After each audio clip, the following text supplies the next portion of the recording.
Japanese cuisine মানে কিন্তু শুধু সুশি আর রামেন নয়।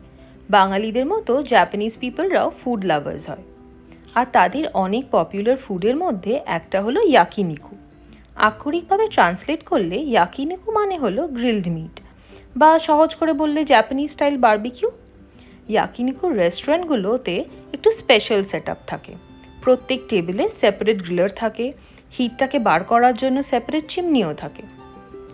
নিজেদের পছন্দ মতো মিট, সি ফুড আর ভেজিটেবলস অর্ডার করে সেগুলো টেবিলে থাকা available garlic paste, soya sauce ইত্যাদি দিয়ে ম্যারিনেট করতে হয়।